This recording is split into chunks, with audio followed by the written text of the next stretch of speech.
just a little boy, I asked my father, what will I be? Will I be handsome? Will I be rich? Is what he said to me. Welcome, everybody, to the Relishing Dead, where we devour everything in the TWD universe and beyond. I'm Barbara. I'm Eliza. And I'm Carol. What's going on, Eliza? What do we got going on tonight? Well, I don't know if I should ask for absolution or just giggle my ass through the night, but we have the amazing Shaun Majumder, better known as Papa K. Yay! And please welcome him to Relishing the Dead. Hello, my children. Hello, my children. Hello, my children. Hello. I don't know. Forgive me, Father, for I have sinned, and I've Many times. I've had unpure thoughts. I don't know what I'm doing. I don't know what this means. Is this sacrilege? I don't know. This means something else. Don't do that. No, I don't know what it means. I just know it's. Stop it, hands. No. How are you guys? Thank you for having me on. Thanks for coming on. Pleasure having you. You have been, we did some research on you. One of the things that we like to do is we don't just talk about from, okay? We want to introduce our audience to you and your whole body of work and you as an individual. So we always do a little bit of background research as much as possible. Very cool. And found out that you actually started acting when you were around in the 8th grade. You got your first stage play. What was it and what part did you have?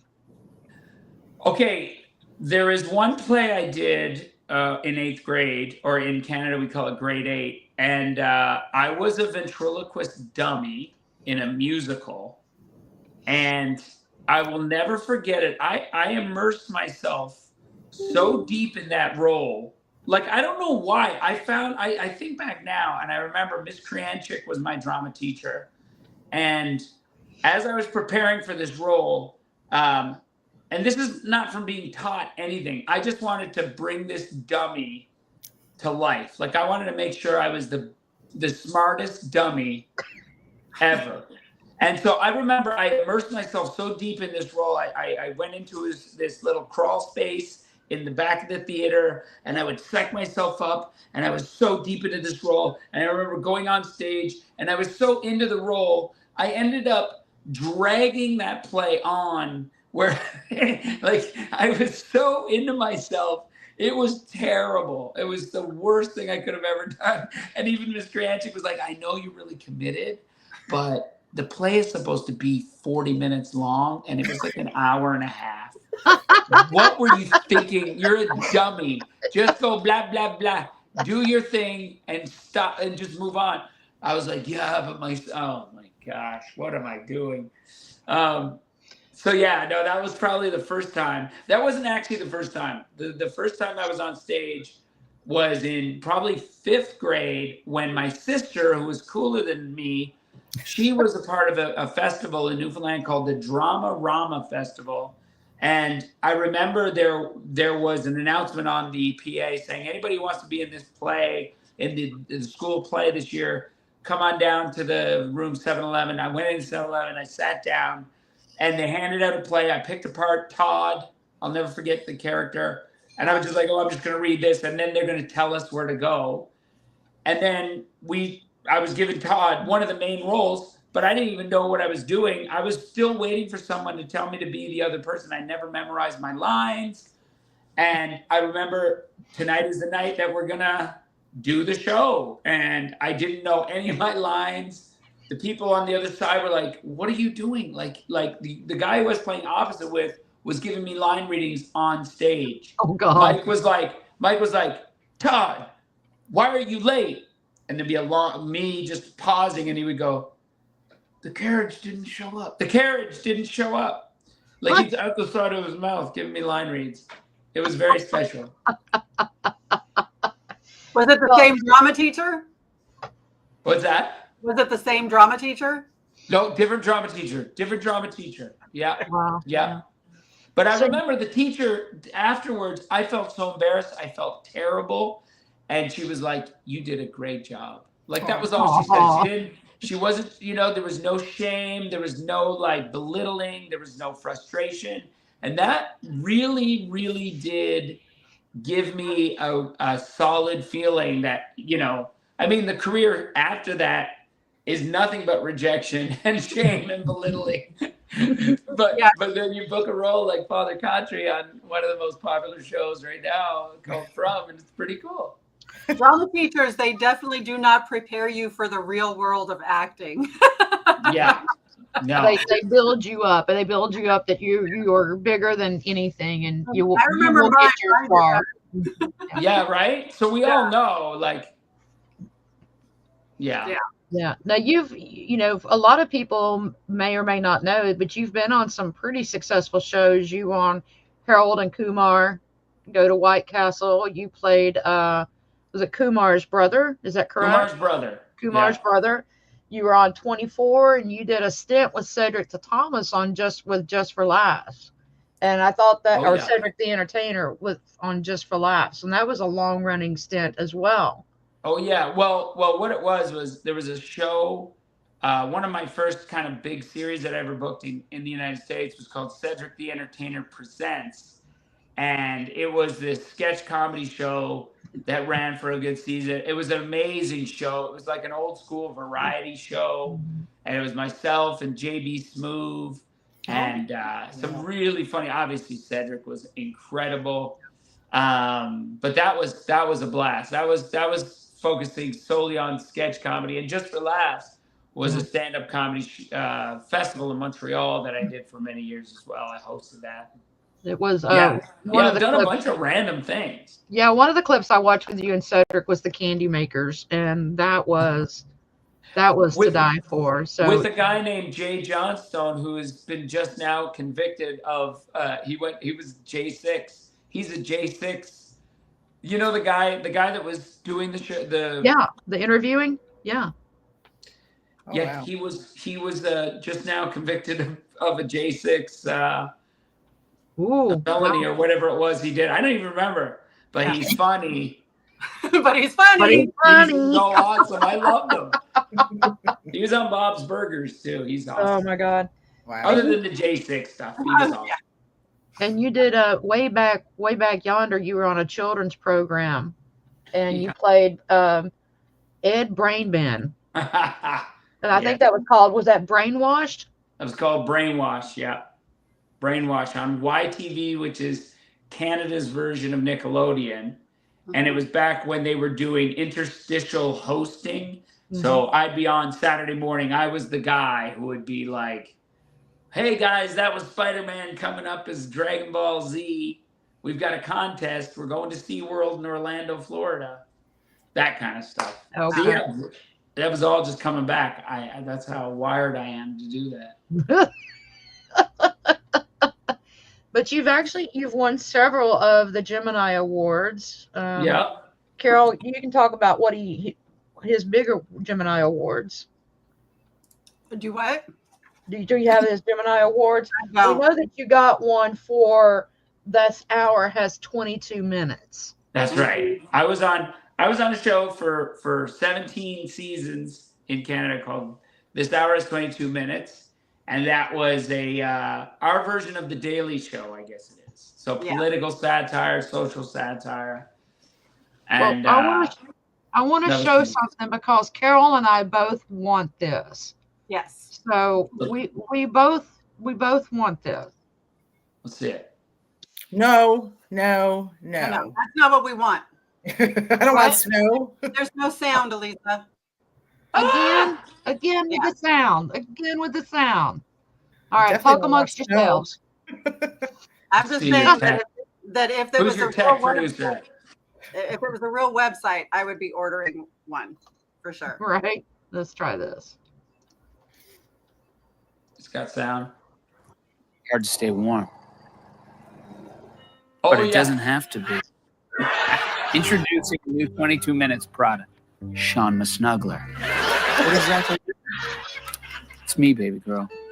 Whether you're reading a book, watching a spooky movie, or even exercising, Shaun Snuggler can accommodate your lifestyle. So call 1-800-SM Snugs. You can rent me for an evening or several days, or I can just hang out at your work. But if that makes you feel uncomfortable, don't worry about it, because I fit in most plastic storage tubs. And for all the fellas out there, I can keep you comfortable with some cool dude chat. Yo, bud, did you see the World Juniors? It was an awesome tournament. Dirty goal by Domi, though, wasn't it? So dirty. So call today or visit our website if you have a question. Like this question from Mark C. from Newfoundland. Hey, Shaun, you okay? You strapped for cash or something? You're selling your body. Isn't that like what a prostitute does? It's a very good question, Mark C. Yeah. That was Now, the best. how did that come about? Shaun Snuggler. Shaun Snuggler. How did that all come about? A bunch of funny writers in a room, and they just who've all spooned me at one point or another and realized, hey, we need to call Dragon's Den. We need to get Shark's Tank on the line. We need to get this product out there. Yeah. That's how it happens. It would sell. It would sell very well. Exactly. I mean, there's two that's already bought. Yeah. Yeah. Oh, Exactly. wow. I am so snuggly. I am very non-offensively, super snuggly, and yeah, I'm like a kind of like a Boston Terrier meets a Newfoundland dog, like that kind of just good vibes. Good vibes all We right. need to That's how get you him wound to up with the camp. two toddlers. We need to get him to the camp. We need some. I was going to say the same thing. So when you get the three of us or the four of us, that's the first thing we're going to ask for is a snuggle. For sure. I am a super that's- snuggler now. But you mentioned that about the toddlers. It's so true. Like when you have, and I have two little girls. So nothing makes me happier than a face in the neck here, snuggle, especially when it's a little colder outside. Oh, that snuggle is the best. Just a little snuggle, something safe and warm, and it's awesome. That's a fantastic. Now, you did grow up most of the time in Newfoundland, and we had Jamie McGuire on from the show, and I He's from Newfoundland realized, originally, right? yes, he's still there, and I realized from visiting with him and working to get him on the show, y'all have your own ass time zone. Mm-hmm. Yeah. I mean, Costs a lot of money to get that. it's We got it. Newfoundland time zone. Yeah, it is. Half an hour later. Half an hour. Tina Which is Steinberg wants to know where she enters her credit card number for that Shaun McSnuggle. There's three right there. Crypto. It's only sold crypto now. Now, did you go to university in Mississauga or in Toronto? No, I did 1 year of university in Halifax, Nova Scotia, Oh, where the show Halifax, shoots actually at Dalhousie University. And I did not have aspirations of, doing this for a living. I was, I have an Indian dad, or I had an Indian, he passed away. But when there was always that pressure to, you have to get your education. Like everybody's always, do your university and then we can talk. It's like such a backwards way of thinking in my mind. And I remember I was at university first year planning on going into some kind of athletic, kinesiology, physio kind of world. I loved science and I loved all that. Even though I did nothing but act and be creative and be on stage for ever since 5th grade, you know what I mean? Like I'd always been doing it. But I remember I sat with this girl one night and we were talking about, she had just gotten accepted into the National Theatre School in Ottawa. And we just started talking about our passions and what we wanted to do with our lives. And I realized it was kind of like a light bulb went on. I'm like, do I want to go into debt for the next 3-4 years and maybe have something to show for it afterwards? Or do I just want to dive in? So I remember after that first year of university, I went back to Mississauga, living with my dad. My parents were split. So it was between my dad and my mom. I was one of those families.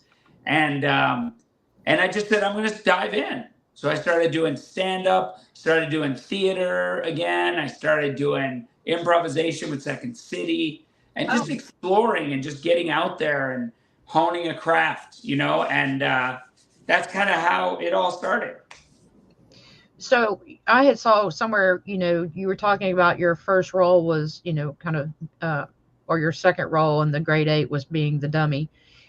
You had said you had wanted to be a ventriloquist at one point on one of your stand-ups. Was that true, or was that part of your bit? That was just shtick. That was just shtick because it made me laugh that language. I had to find a way in to something that made me laugh,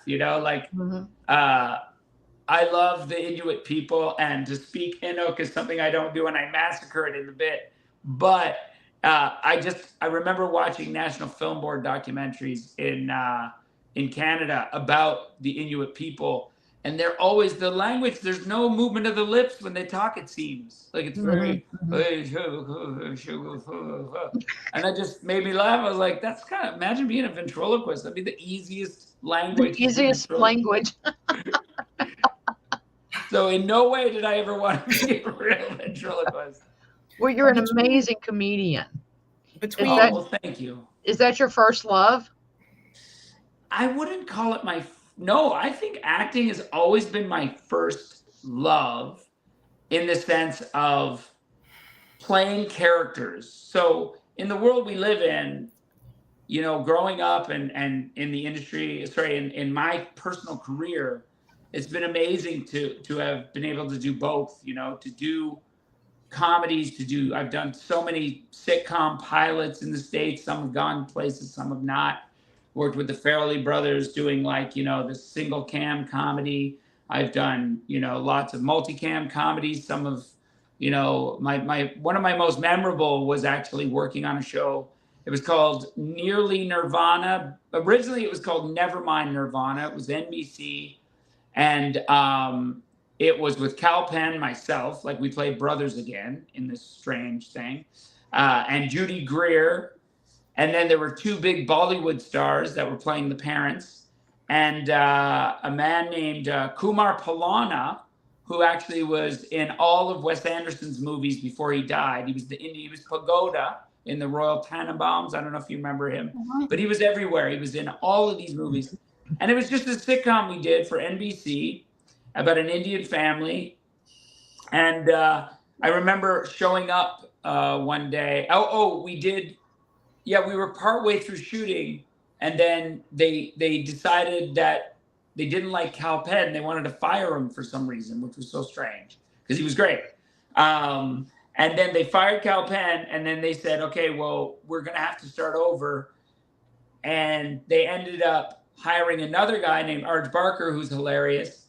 And they reshot that thing.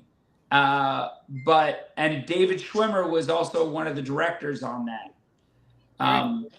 But it's so interesting to go through when I think back on my career, having done that, and then working on a show like 24, or working on a show like The Firm or Detroit 187, which are all heavy dramas. And now From, of course, so being a creative person has always been my love, always wanting to, play make-believe, whether it's on stage doing stand-up, which is much harder than anything else.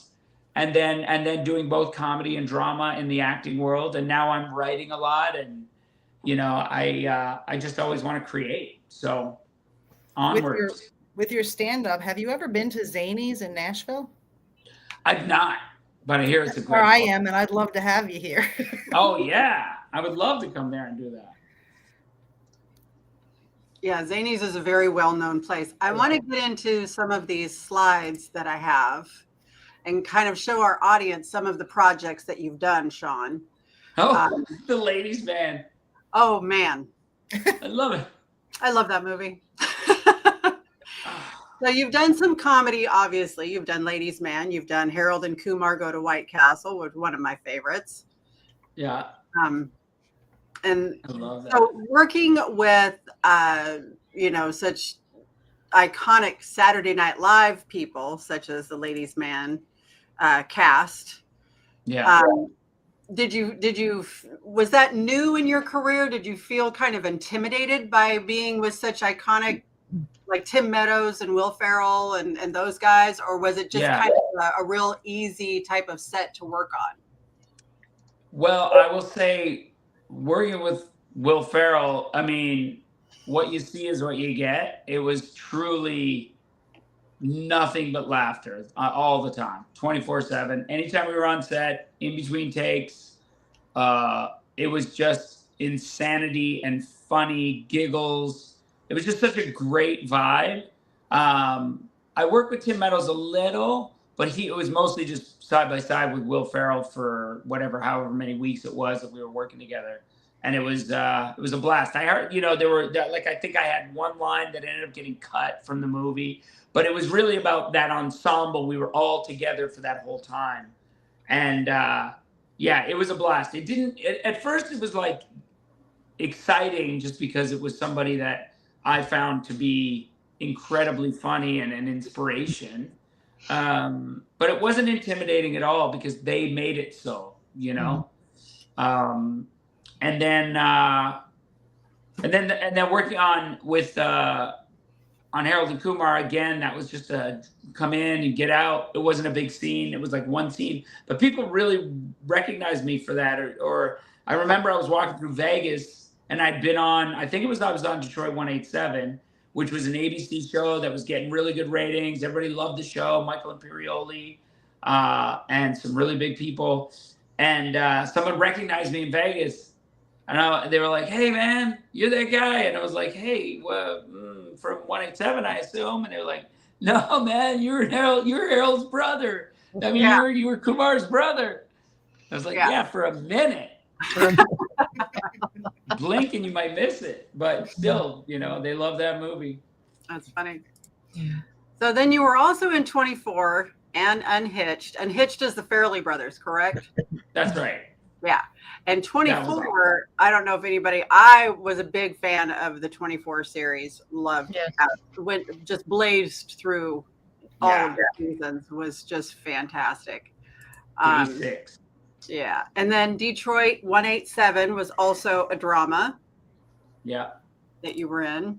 And then you did Comedy Central Presents. Yeah. Yeah. That was awesome. And then you did a Majumder Manor. Now, what was that about?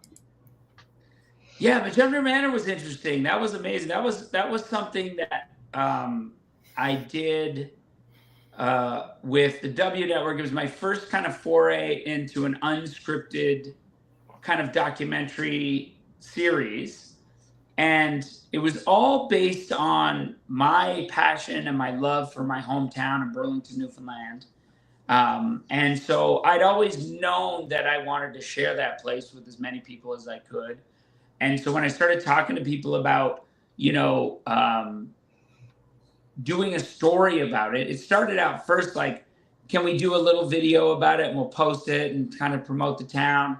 I bought land there. I bought my school that I went to when I was a kid. I went back home one year and I was asking, is there any land for sale? And someone said, "Oh yeah, the school you went to has just been sitting there. Maybe you want to go talk to the owner of that." And I found the guy, and he sold it to me for $2,700. Wow. Canadian. So I bought the school that I went to and the land for $2,700. And then I was like, I want to build something here, and I want to share the place with as many people as I can. And then I want to do a documentary movie about it. And then that kind of spun off into maybe it's a series. And then it became a whole thing about creating a tourism destination in a tiny place and generating revenue for the town and telling the story of the place. It was a really, really beautiful project that we did. And and it was wild, man. It was a lot of learning about storytelling. How do you fit, a full summer of just random shooting of stories as they happened and break it down into 8 or 10 episode, 22-minute long story. And it was great. And we ended up with a documentary film about it as well. And so it was cool. That's fantastic. And then you did Every Word Is Absolutely True. Yeah. was a kind of documentary that followed your journey. Yeah, my first tour, my first big national tour, I think it was. Okay. And then you were in The Firm. Yeah. Another series. And I had to laugh. I saw this picture on your IMDb, and on IMDb, every picture, when you look at on IMDb on a particular actor or a show, it will say the actor's name and it will say the show that they're on, or if it's a special event or an awards show or whatever. And I had to laugh, and I don't know who did this, but on your IMDb page, the title of this picture is "What a Douchebag." Oh, I think it was me. I think it was me. Yeah, what a douchebag. Like, here I am. Look at me. I laughed so hard when I saw that picture. I had to go back and look at it. What did that say? What the hell? Yeah. Yeah, that was fantastic. So we've done all this introspective stuff for Shaun, for all of the stuff that he's been doing to lead us up to the particular point of where we became obsessed with him, and that is known as Father Khatri. Yes. And as our other co-host Dawn, who's not here, she'll usually ask a question that when you interviewed for, or auditioned for this part, did you actually audition for this part, or did you audition for other parts for the show? Right. So I auditioned originally for Jade. Oh wow. Oh, okay. Yeah. I can see it. Yeah. I auditioned for Jade, and they really liked me for no. What it was I auditioned for Father Khatri, but at the time it wasn't Khatri. It was like your typical Irish Catholic priest. I think it was like Father O'Brennan, something like that. So he was a priest. I knew nothing of the project. I knew nothing of the people.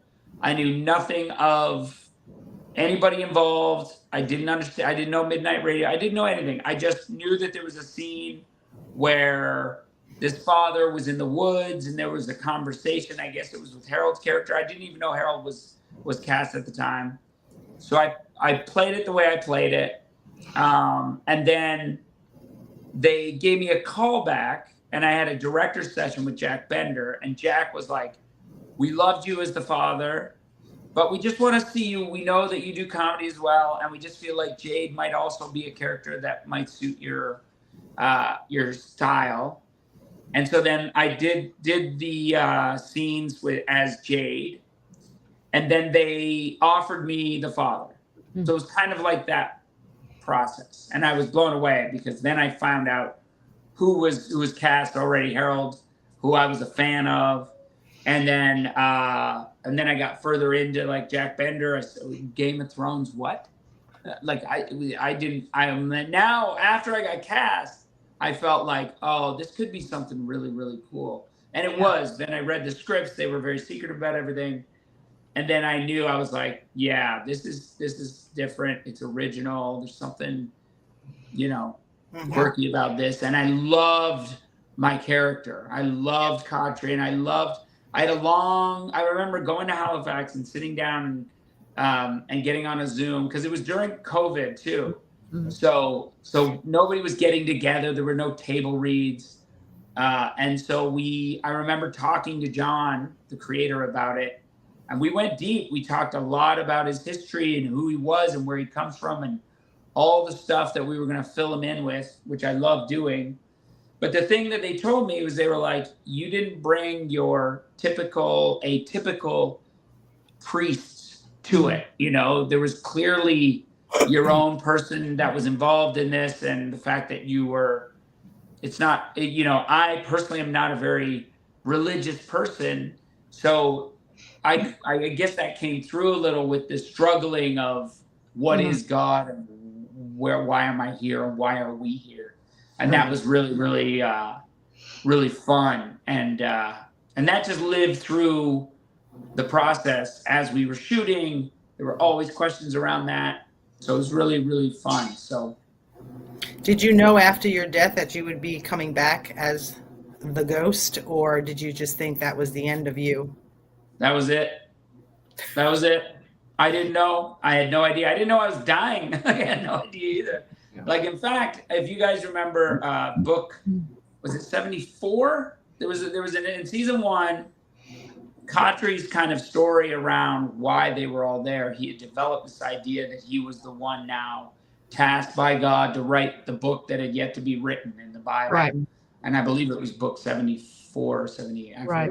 But either way, there was a big episode. It was episode 6 maybe or 5. And I remember reaching out to John and saying, hey, John, I need to talk to you about this material because I have a lot of questions and motivational stuff. And he was like, yeah, for sure. Let's meet for lunch. And then it was a Sunday. And I remember showing up to lunch. And then John was walking up. And I was like, hey, man, what's up? I'm still thinking. And he had this look of, he did not look good. He looked uncomfortable. And I was like, yeah, so I'm really happy to talk to you today because I need, and he stopped me mid-sentence. He's like, I got to tell you straight away. Your character dies in episode 7, I think it was. And it was just like, what? What? And you know what's so funny is I think my wife and I were watching The Bachelor. I forget which season it was, but like in that episode, in that season, the couple and the girl were doing so well. Everything was great. And then she dumped his ass. And it felt like that a little. I was like, wait, what? You're breaking up with me? But everything is going so well. Like, what are you talking about?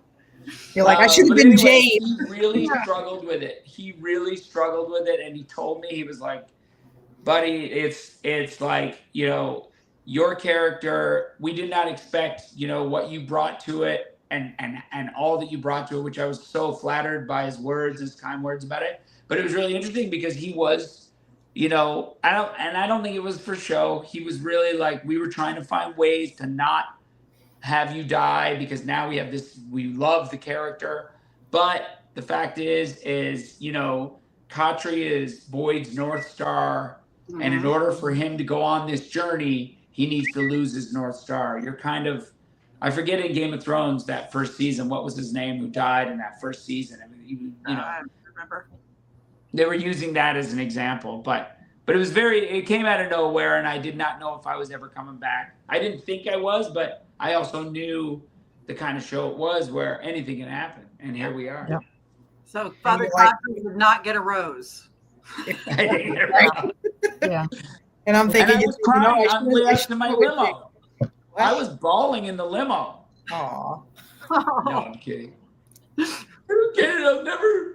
I'll never find another relationship like this again. Well, it's very appreciative of how they wove your character still back into the storyline. Oh my gosh, yeah. There was, in this most recent season, there's one episode where you and Harold are sitting in the police station. You know, you're sitting down, he's talking, and he asks you, you know, I'm sitting here talking to a ghost, and he says, what are you? And you say, I can't tell you that right now. Yeah. So a question is, so what is Khatri? Is he the moral compass, Fig Newton of his imagination, or a ghost, or something other? I have the same question. Son of a bitch. Translated for everybody that's watching, Shaun can't tell us. This is something I hear genuinely, like I'm not making this up. They keep us in the dark about everything, and it works. Like throughout the whole first season, I mean, we would corner John. Like, because we just thought, it's not a big deal, you know, like we can ask the writers and creators about, like, guys, we need to know where we're going in order, like, we would pull out all this artistic shit, you know, like, you know, for us to really understand where we're at, like, what happens? Like, why are we here? And they were like, we're not telling you.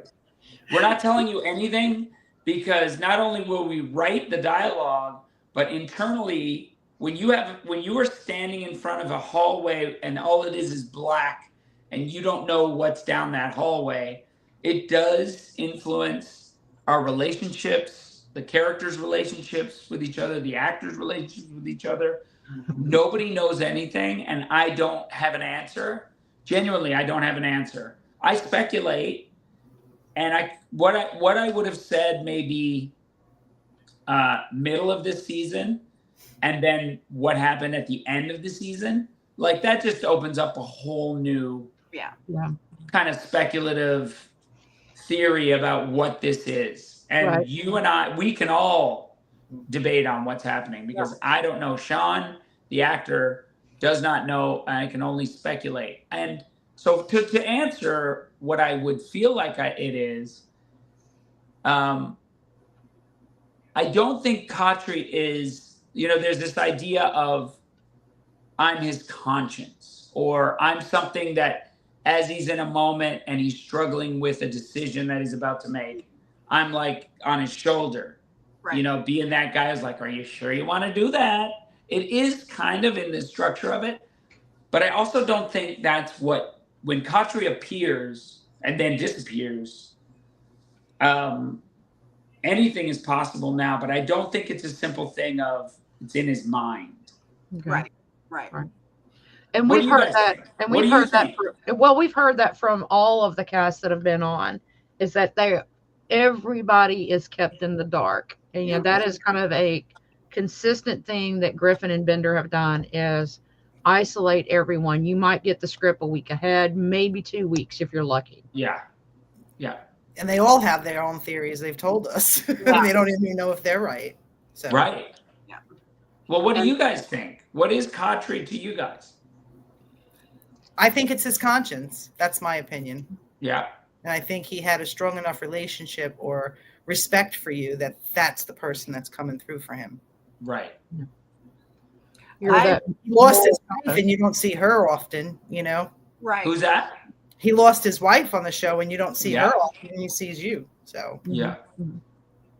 I personally think that Khatri is part of the game.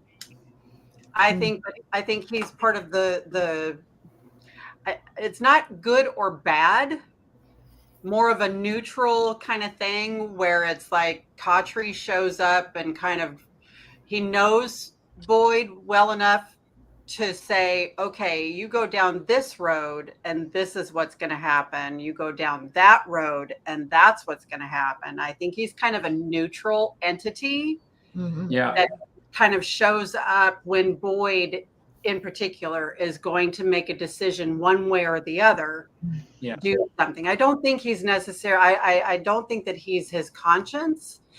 Not like, in that sense, but I think that he is he's an entity in this game that they're playing. It's kind of like on those video games, those in-game actors or players that, game player, where it's like, okay, choose your own, destiny, and these are the options. Yeah. So for Boyd is basically like in what is it, the Grand Theft Auto, where he's bumping into prostitutes and stealing their money just because he can. Yeah. And then I step in. Yeah, you don't want to do that, Boyd. Yeah. Yeah, exactly. And I never really thought about what is he and why is he there? Just talking about it now just made me think of that, but I just never actually said, but why is he there? Mm-hmm. Right. Well, now it begs the question. I find it really fascinating because now when you think about the linear nature of these souls and the connection in terms of reincarnation, what their purpose is as lives unfold, how much closer do they get to, kind of freeing the children? The whole idea of living forever, who made that promise? Yeah. What does that mean? How is Khatri involved in that in terms of, you think about eternal life, you think about themes of, for Boyd specifically, like he's the one who's supposed to hold them together. And, I've seen some pose the question of if Khatri poses something to Boyd, to send him down a road to help the evil by forcing him into a hole. I haven't seen that. I don't think that is the case, because I really genuinely do think that when Khatri appears to him and says, if you do this, they win. Right. There's a truth to that. Yeah. You know? Yeah. Did you watch the last episode? Yeah. I read it and then I watched it. Gotcha. And it was really cool. It was really beautiful. Really, really great. I just love when storytelling does that it's not only satisfying, but it then activates a different chamber in your mind that it was just laying dormant. It was all of a sudden now, when you add the time travel, Julie running out of the woods, looking the way she did, the beautiful scratches on her face, which begs the question, where'd she just come from? You know, then I loved how Michael J. Fox pulled up in that DeLorean, and then how that I did not see that coming. That was a total surprise. That was a whole new one. You know, where we're going, we don't need roads.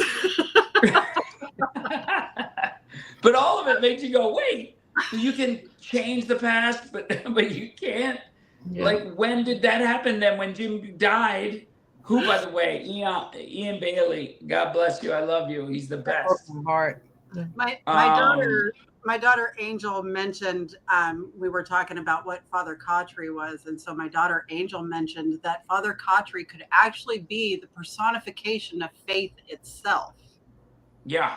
And how deep is that? Yeah. Yeah.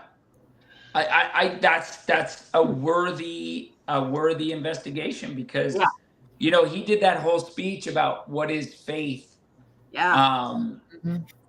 And I forget exactly how it went, but it had to do with faith and chaos. You know, when things are not, it's not about having the answers. It's that old saying, you know, it's about the journey, it's not about the destination. Yeah. But in a way, there was that long, I think it was in season 1, I forget where it was, but he was giving a sermon. But that whole speech about faith versus, you know, chaos was really interesting. So kudos to your daughter. Well, and then we lost you way too soon. Yeah. Yeah. You got taken out by the monsters. And I, for one, was very sad, but I was very happy to see you come back. Now, I have to say, this was the last episode. And I find that it was so fantastically planned. And we love Harold. Harold's been on the podcast a couple of times.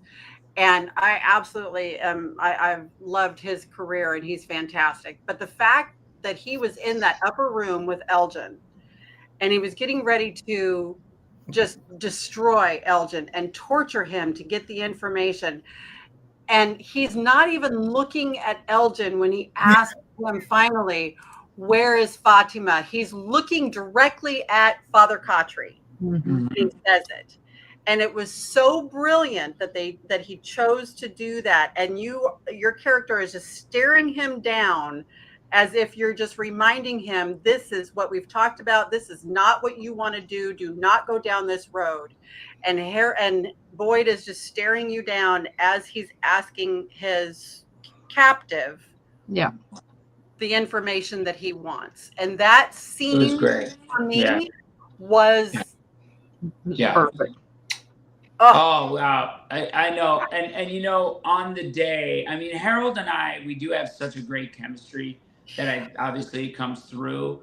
But when we start working, and what that ignites is really, really powerful. And now the relationship is so established between Khatri and Boyd. And then, so that was like, you know, those silent moments, they're just so charged. Yeah.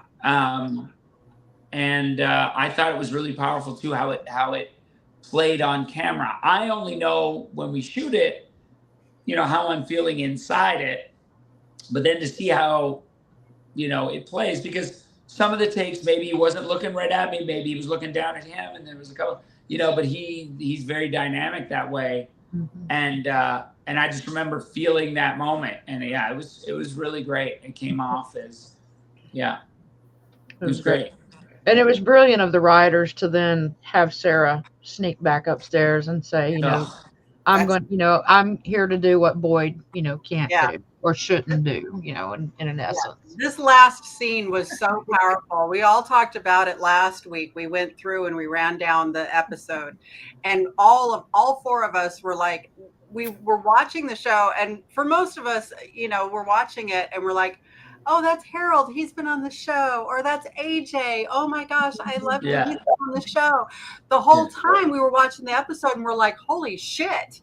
Yeah. We're not seeing the actors, we're seeing the fucking characters just go through all this trauma. And I was completely drawn in, and you guys, every single one of you just fucking nailed it at every point.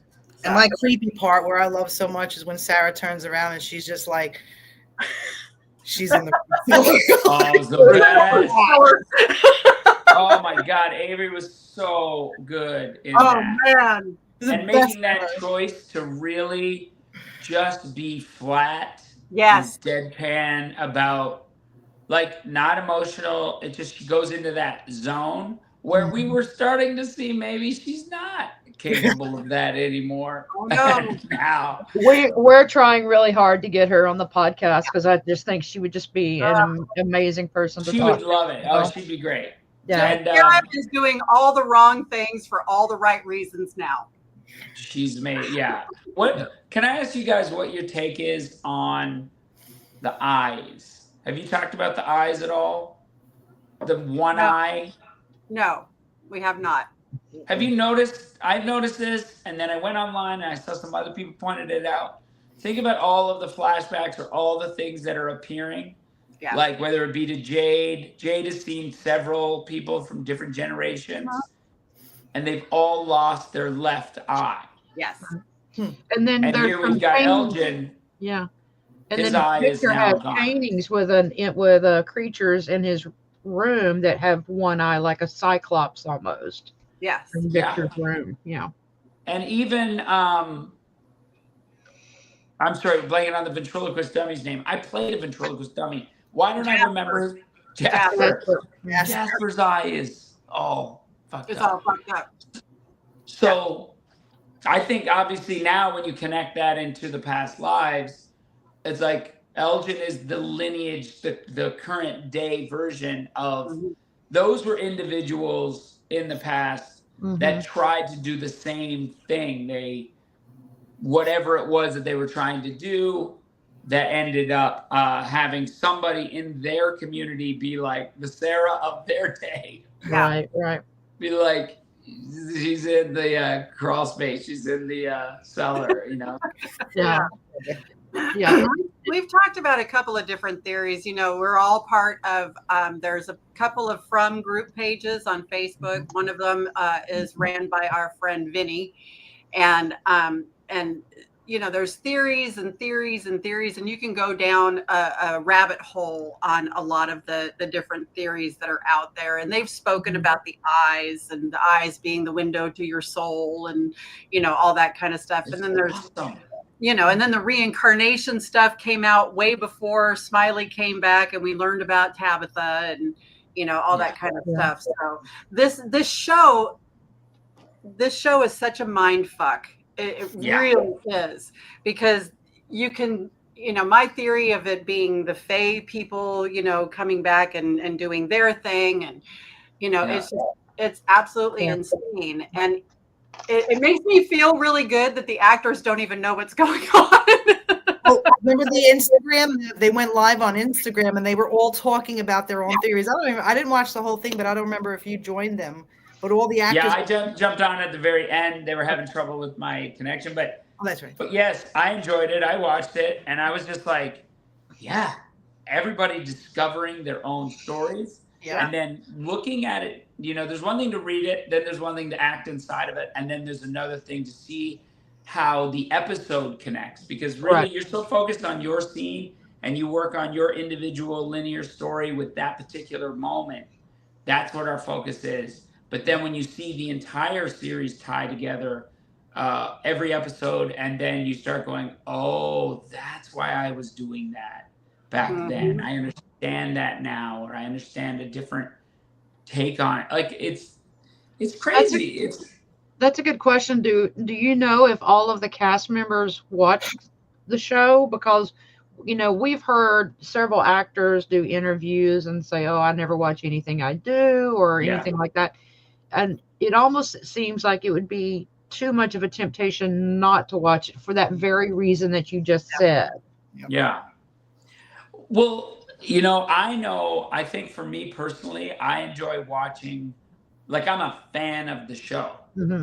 If I wasn't a fan of the show, if I felt like I was acting on a show that was just kind of, whatever, but I watch the video, I watch the YouTube stuff, I watch the show itself, and then I have my own thoughts. I debate with Shelby, my wife, about it. We talk about it. I think the show is so unique that way, and I wouldn't say unique, but this story has so many layers to it and there's not a lot doing that right now. I don't think. I'm not watching a ton of stuff, but like there's not a lot. Mostly it's linear. There's either true crime or comedy stuff, which is really cool. But when you start getting into the lore and the depth of what this is and what it could be, it's awesome. I think people are dying for something that's part of the fun, but they really do want something to sink their teeth into. And it's not just per episode now. Like you'll see, murder mysteries where it's one episode, you're like, who done it? Twist happens. Awesome. I figured it out.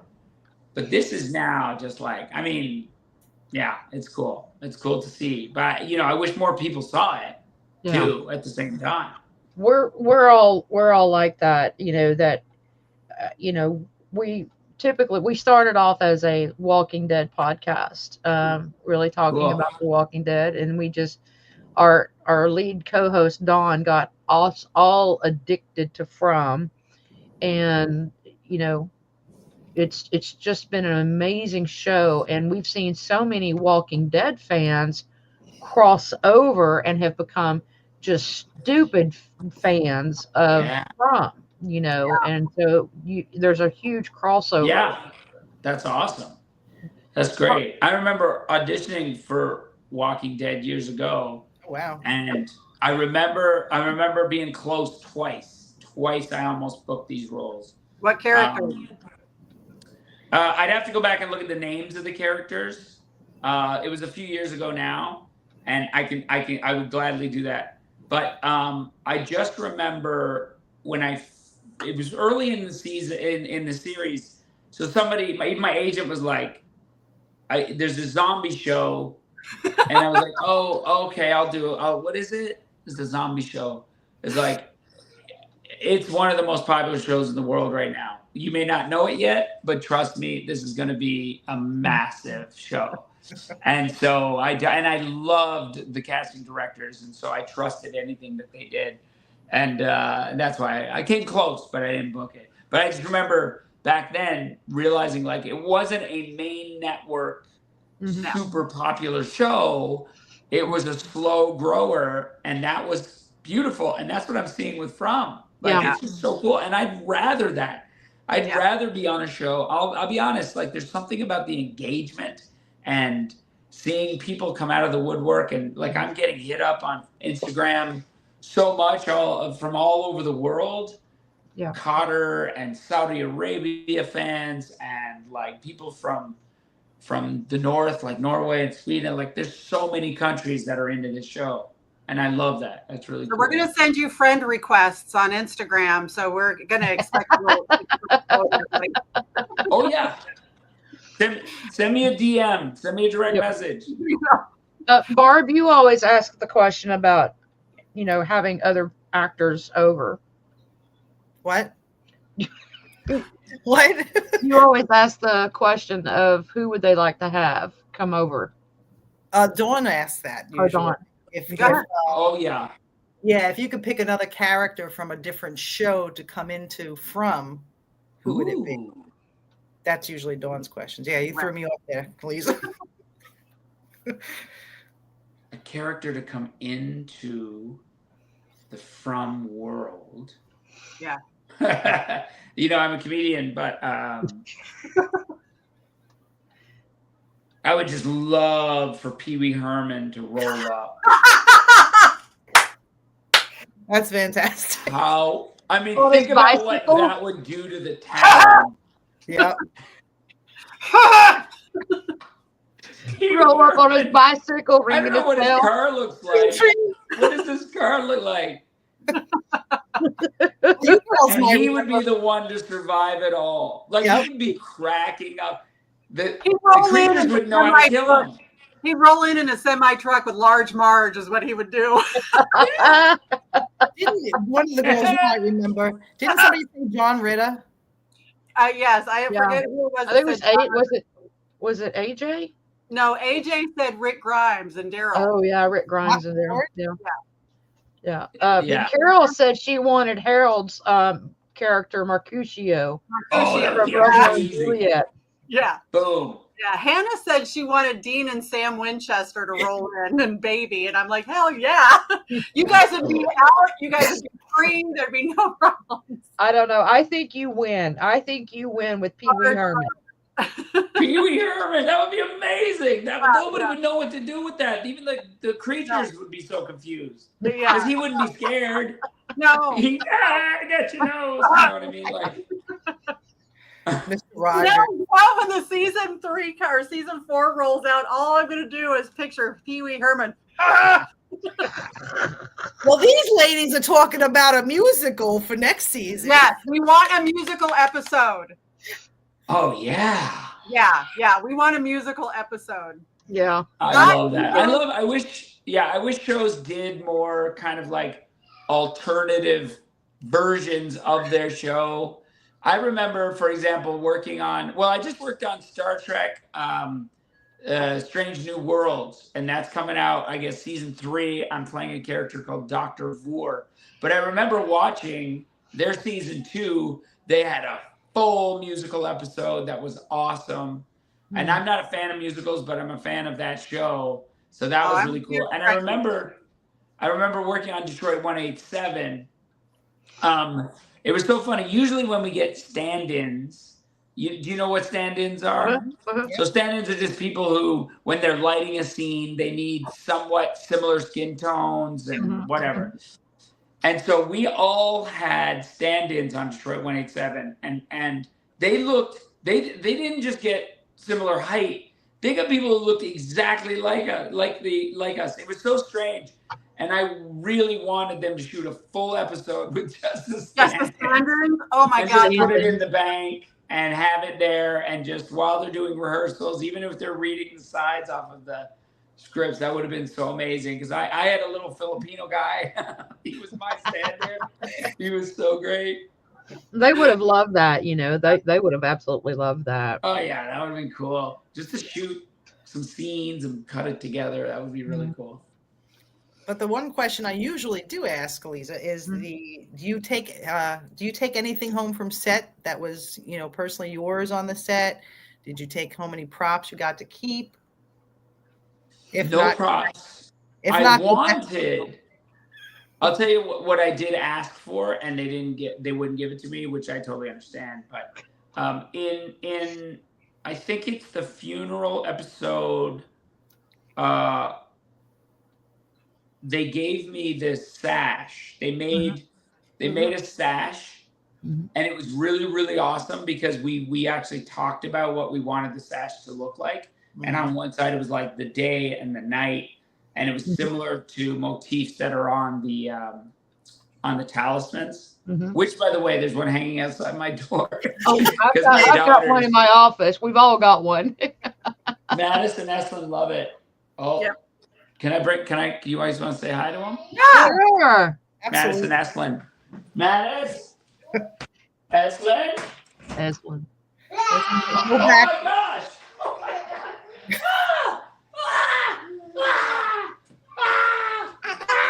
Oh no! My goodness. I'm talking about my scary show, Estlin. Hi. Say hi to Eslan. Hi, Aslan. Hi. She's so cute. Nacho Libre. Hi. Okay, you go. Go find your sister. Go find your sister. I'm Maybe telling you, I'm doing business. I got a business meeting. Go on. Yeah. No, you can't stay in there. You can't stay there. You gotta go. You gotta go outside. Want to do questions? Yeah. You gotta be quiet though. Anyway, So you didn't I get might to. regret. I didn't might get regret to- opening the door, guys. That's fine. That's fine. We love kids. There's So that. you didn't get to keep the fascia. That's what that's. I did not. No. No. But that would have been something I would have liked to have had. That would be cool. Just because there was something really cool about the story that was embedded with it. Right. Yeah. Just tell Harold to find it in wardrobe and mail it to you. Yeah, he just Well, I'm going back. There You you know what I go. mean? Like I keep going back every season. right. There you go. When are you guys going to start filming next season? Do you know, or have you already started? No, not yet. I don't know what the exact timing is, but I predict it'll be sometime in the spring. Okay. Yeah, because we need Yeah. to get you guys at the camp. Yeah. I'm just saying. The camp is it's an event. It's a con, but it's not really a con because it's like a Walking Dead kind of event where we all met. And and Scott is coming to it. Yeah. And he's trying to get Liz to come to it. Yeah. And it's super good. Hold on. I got it. I get Come on. this. No problem. Come on, let me leave. You gotta go outside. I love you. Ooh, that looks delicious. I love it. Okay, I'm coming. Sorry. Go ahead. There you go. There we go. All right. That's it. That's No, it. tell me more about this camp. Yeah. I love it. So anyway, it's just an event that we all get together. It's where we met, and it's not like a regular convention. It's more of a family gathering, and That's cool. you guys would be phenomenal at it. Anyway, Yeah. Scott's going to be there, and they do special events with the fans. Yeah. So we're working with Scott to do like painting pictures and eating peaches. Yeah. And that's yeah. cool. So Yeah. it's way different than any fan convention, and I'll get your email over to our peeps. Where does I'll that send happen? I'll have my people call your people. In Yeah. Sonoy, Georgia, Peachtree, Georgia. Where is that? Peachtree, Georgia. Very nice. Right up around Victor's close to Atlanta. lane. Oh my gosh. it's right Is where Victor gonna play music? Oh yeah. yeah. It's right where they filmed The Walking Dead. Okay, very good. It's in that Yeah. little city that Yeah. they filmed it. But we're definitely bringing in the From family. So you would be well welcomed. I think we should set up a confessional booth. Yeah. Oh, I love it. That would be great. That would be great. That's the private event right there. Confessions with Papa K. Snuggles and Snuggles. Yes. Snuggles and Happy confessionals. ending. That's right. That's right. But just snuggles. Convention with a happy ending. Snuggles. I love it. Well, Shaun, it has been an absolute pleasure, and thank you. We know you're doing a cross-country comedy tour right now, so thank you for taking time away from your lovely daughters and your wife to be with us tonight. We My always pleasure. like to end our show on a very fun note. Are you familiar with James Lipton and Inside the Actor Studio? Yes. Well, we like to play his questions, the James Lipton questions with you. Okay, very good. So here we go. Carol, lead us off. Okay. So this should be the first thing that pops into your head. And don't worry, there's no filters needed or anything like that. The most important question of the evening that you will ever be asked. What's your favorite curse word? Cunt. Nice. I mean, no hesitation, just comes right out the gate. I love it. It's a terrible word, but there's the oomph. It's and in Newfoundland, it's not so offensive. It's more about stubbing your toe, and that's the thing that comes out more. It's ramped up from fuck, and Okay. I love it. it's like like it's just you can. It's a terrible word, and you said no filter. No but filter. It's my favorite curse word. I have to tell you, Scott McCord's, when we asked him when he was on the show the first time, and you could probably use this on set when you guys are filming and the next time you see him, okay? His is not a word, his is a phrase. Oh. And his favorite curse phrase is "fuck me in the mouth." Okay? Yeah. I know. Love it. Love it. And why would he say that though? I don't know. How bad is it? When does that come out? Like, I know that there's got to be applicable uses for each of these terms. I don't know, but if he's around you next time you're filming, and he if you stub a toe or something like that, and you just fuck me in the mouth. Fuck me in the mouth. I like it. It's funny. That works. Yeah. I will say, what's that? She had shirts made with it on it. He's got one. Yeah. Dude, that's amazing.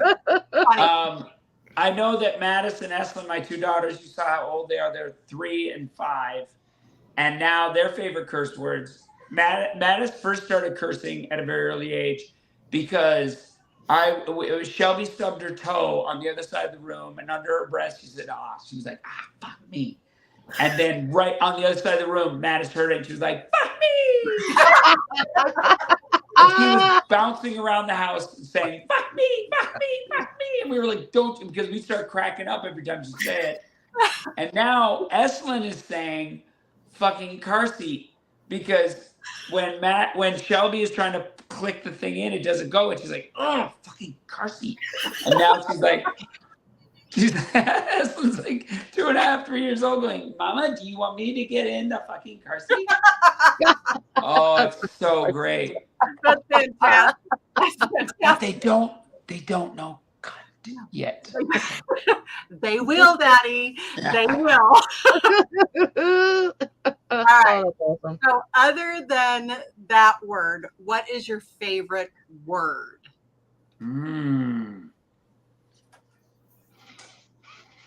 There's a few.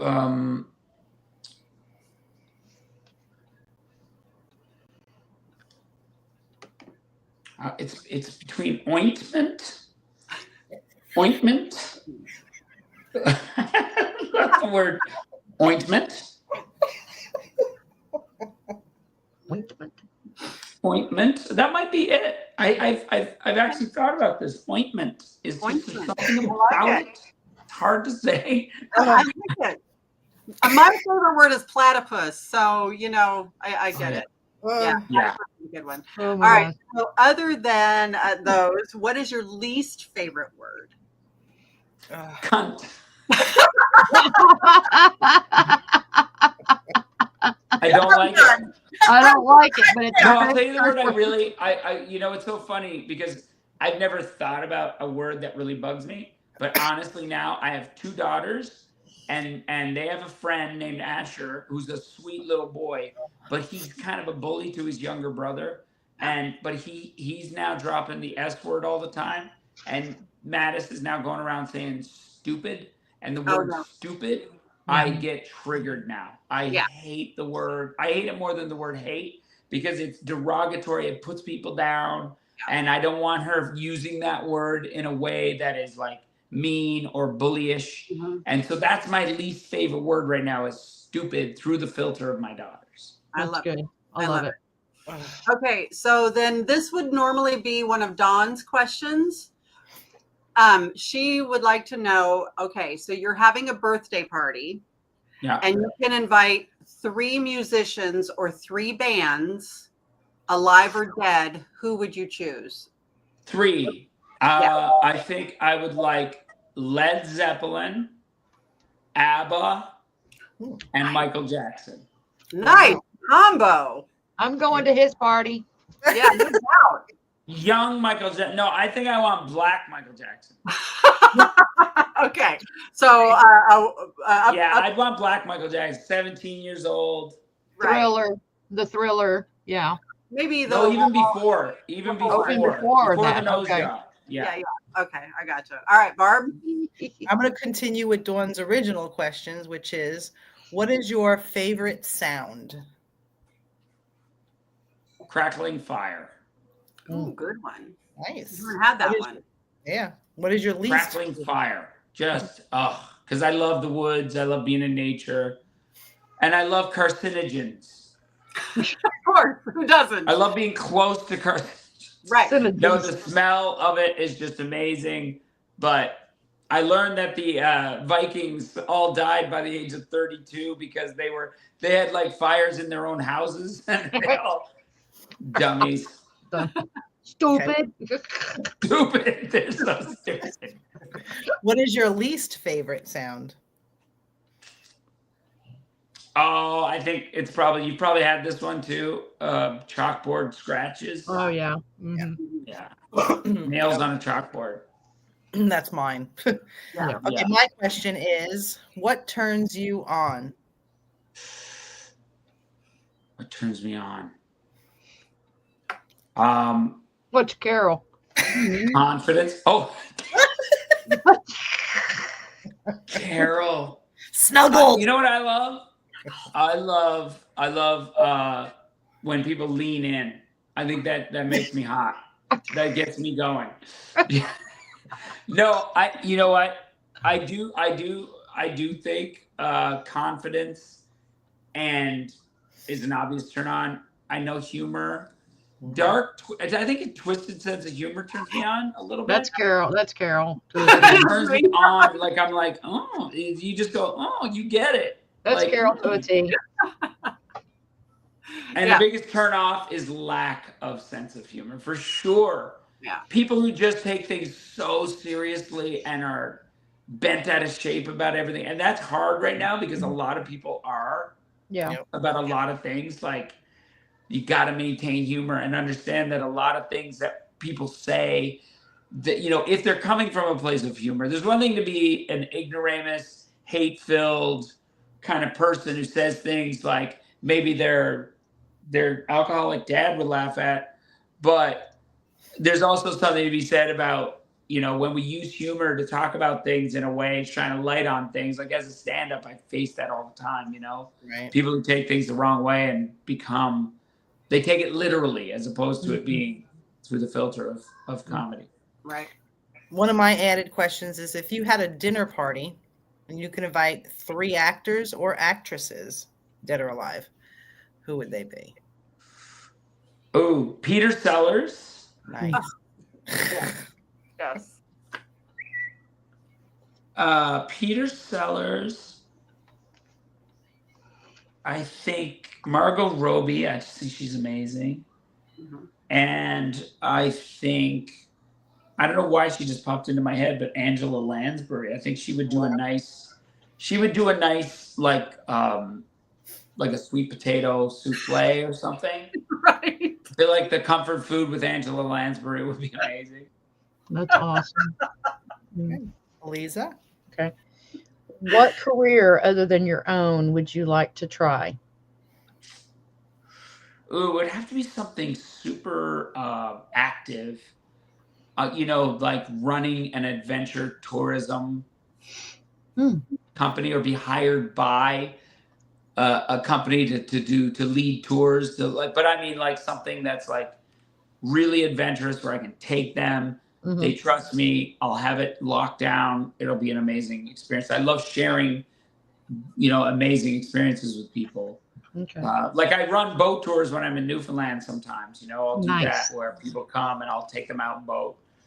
Zodiac tours, whales, icebergs, all that. Yeah. It's fun. What career would you not want to try? I think something in the accounting world, in the numbers, like a statistician. Yeah. Oh, That would be terrible. Yeah. We had that once before. Yeah. God created calculators for a reason. Damn. Yeah, exactly. yeah. Yeah. Yeah. No, And thank if you were stranded on a deserted island, what 3 things must you have with you? A guitar. I think, does a person count? Sure. Yeah, I think a person is absolutely necessary.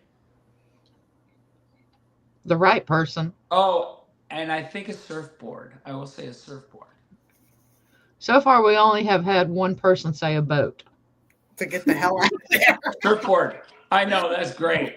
I will paddle my way. There you go. There you go. There you go. Well, And you my know what last- it is? I think the reason is because people's boats have been smashed on the rocks. That's why they're deserted. Like, I am not, because being a person who goes on boats all the time, I'm like, yeah, the boat is definitely out. Like, that's not an option. That's not an option. And my last question for you, Shaun, is if heaven exists, what do you hope to hear God say to you when you reach the pearly gates? Let me see. What would he say? Oh, yeah. I would say something about, dude, Father Khatri, you nailed it. That's awesome. Yes. Right? That's Yeah, you nailed it. Like, I'd love for God to say that about my role as Father Khatri. That's perfect. That's perfect. Ladies, you have any final questions for Papa No. K? This has been an absolute pleasure. Thank you for being here. Yeah. Thank Oh, you guys, it's my so pleasure. much for being with Thank us you for tonight. supporting the show, and to all the fans watching. Like, you know, we have an ongoing group chat, and we are all blown away. Everybody, the Frumily is amazing, and our family as the cast of Frumily, like From Town, we are all very connected. So everybody feels the same way, and we're just so thankful for all the fans out there, and just keep putting out those theories. Keep letting everybody know how much you love the show, and we can't wait for season 4. Yeah. Well, thank you again. Much love to you, and take care of you and your family. All right, guys. Peace, Thanks, love. Shaun. Peace Good out. night. Cheers. Woo! He was fantastic. Yes. Absolutely love Shaun. He's wonderful. Wonderful. I hope everybody in the audience enjoyed him as much as we did. Just absolutely hysterical and Real good guy. yeah. Real good guy. So, all right. well, we're sorry that No Dawn credits. We're sorry that Dawn couldn't be with us tonight. We will miss her, but she works in retail and she is extremely tired from Black Friday and Cyber Monday. So, And it's still going. yeah, and it's still going. So please keep her in your prayers because she needs all the energy she can get. So, Right. We'd like to thank our Patreons and financial supporters of our show: Destiny Larimore, Terry and Kay Collier, Sandy Morrison, Tracy Killian Stokes, Ben and Melissa Gilbert, Pamela Blythe, Marianne Craig, Brandon Cade, Jason Cohn, Wesley and Sarah Hale, Randy Nickel, Jasmine Mullins, Edward and Diana Ponce Krupa, Casey and Katrina Florig, Jason Hill, Jonathan and Michelle Cooley, Tina Steinberg, Debbie Juno Jerome, Fawn Montalando, Casey Collins, Anissa, Elizabeth Hanson Green, Jonathan Whiten, and Dustin Baker. And we'd like to do a very special thanks to our mommy and poppy. yes. Woo-hoo! All right. And you want me to do it, Barb? Yeah, I can't read that. All right. So you guys can find us and tell your friends and your family and even strangers and people you don't like to come and watch us. Facebook group. You guys know what happens there. We have the podcast page, which is where we're on tonight. We have Instagram, YouTube, Spotify, Twitter. We have our own merchandise and we have our Patreon information. And Aliza, why would people want to be Patreons? Well, for one, Barb plays really kick-ass games in a special group called the Echelon Briefings. Yes. And that's just for Patreons. But we also give back to our community, not just to the Patreons, but to the community in general. We do fun things at the camp. We give photo ops, events, things like that. So everything that comes in goes right back out for you guys. Yes. Yes. And we got 2 different levels, $10 and $20. And we're super excited for the camp that's going to be coming up. We've got what? 6 months? 173 days. I don't know. I don't know. If I'm right. crazy. But who's counting? Countdown's going for sure, and there's going to be a lot of special events and photo ops and stuff like that we will be paying it forward as we do. Absolutely. So anyway, so we've got some exciting things coming up, and we hope that you guys will be a part of that. So, and we will see you guys Monday night, same place, same channel. All right. Good night. Bye, guys.